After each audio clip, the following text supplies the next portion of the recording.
सासू माँ बदल गई।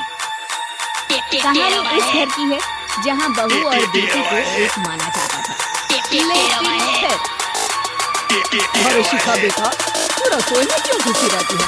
जा, रोटी मैं बना लूंगी। नहीं माँ जी, आप बैठिए, बस सारा खाना बन ही गया है। श्वेता को बोल देती हूँ, वो खाना लगा देगी।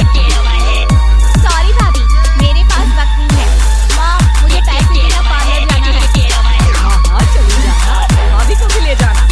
वो भी जाने को बोल रही थी पार्लर, और पहले ना पसंद करके उसके खाना लगा दे। वो बहू है, उसे बहू रहने देना। इतना सर पे मत चढ़ा भाभी को।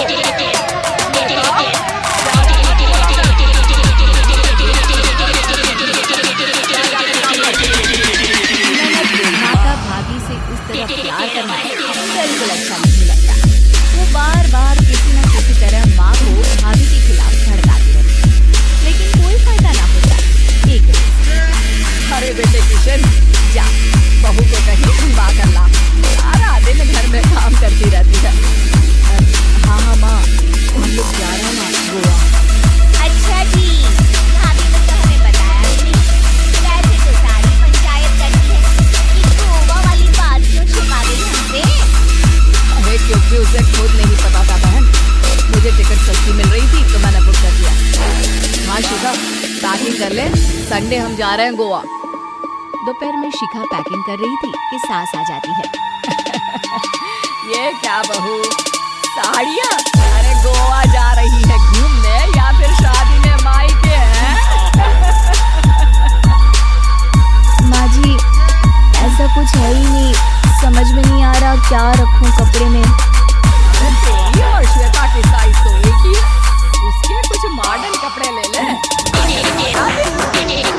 हाँ माँ जी, ये ठीक है। श्वेता के पास जाती है और उसे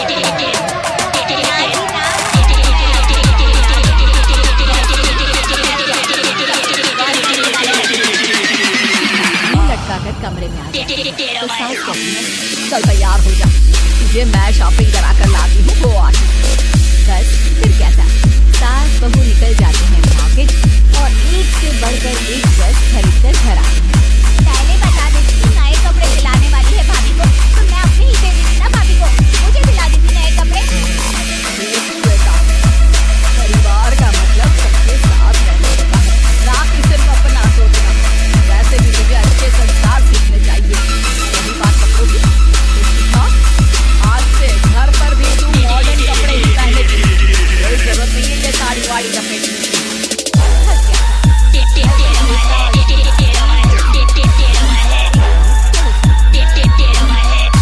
अरे बेटा, अपनी माँ को तो बुलाना, जरा बात करनी है।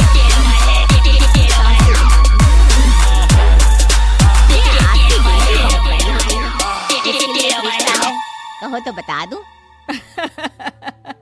ये बेटी नहीं बहू है, घर में सब एक जैसा ही रहता है। ऐसे मेरी बेटी भी बड़ी हो गई है, कोई रिश्ता हो तो जरूर बताना। पड़ोसन रिश्ता लेकर इन लोगों के घर आती है।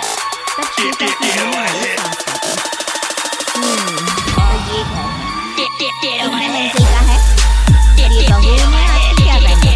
रिश्ता? अरे भाई, साड़ी वाड़ी नहीं है क्या इसके पास? देखिए, सर्दी है तो साड़ी में बहू कैसे मैनेज करती है, वैसे पहनती साड़ी भी। देखिए, हम लोग ठहरे पैसे वाले लोग, कोई कमी नहीं है हम लोगों के पास।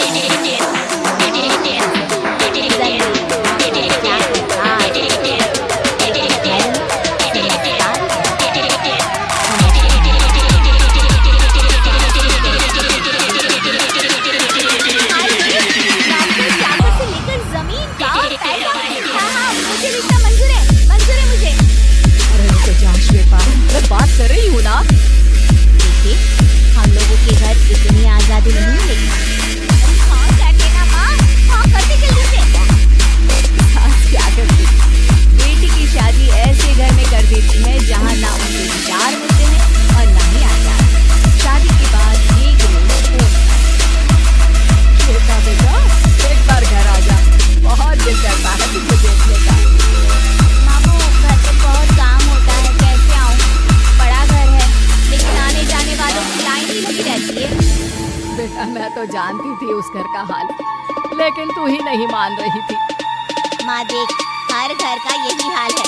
तेरी बेटी को यहाँ घूंघट हटाने की परमिशन नहीं है और एक तरफ भाभी स्कर्ट पहन कर घूम रही है। बेटा, मुझे क्या पता था कि मेरी बेटी को ससुराल के नाम पर बुरा मिल जाएगा। अच्छा माँ, फोन रखती हूँ। सास को गर्मा गर्म रोटी खिलानी है। तुम लोगों की तरह नहीं कि एक रोटी बनाओ, एक सब्जी बनाओ, फिर सारा दिन देखो।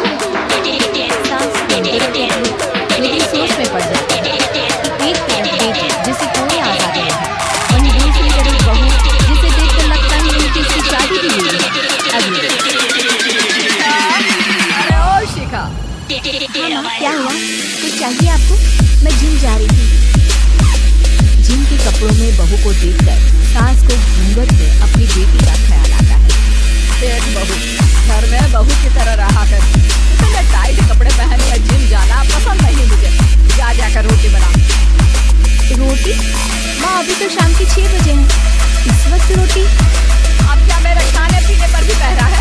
अरे जब मर्जी तब मैं अपने घर में खा भी नहीं सकती क्या? बहू को अजीब लगता है। वो समझ नहीं पाती कि जो सास कल तक इतनी सपोर्टिव थी, अचानक से क्या हो गया। वो किचन में जाती है, गरम रोटी के साथ 2 तरह की सब्जी, रायता, सलाद सब लेकर सास के पास आती है। माँ जी, खाना। इतना सारा खाना राक्षस समझा है क्या मुझे?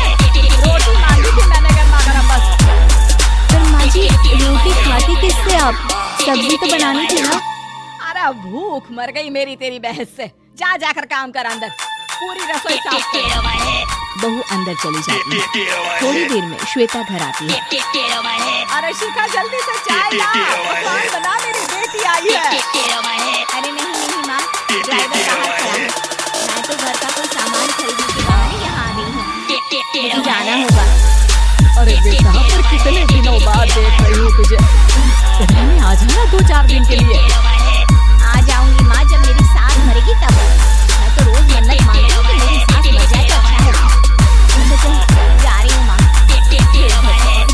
कैसे कैसे दिन देखने पड़े हैं मेरे।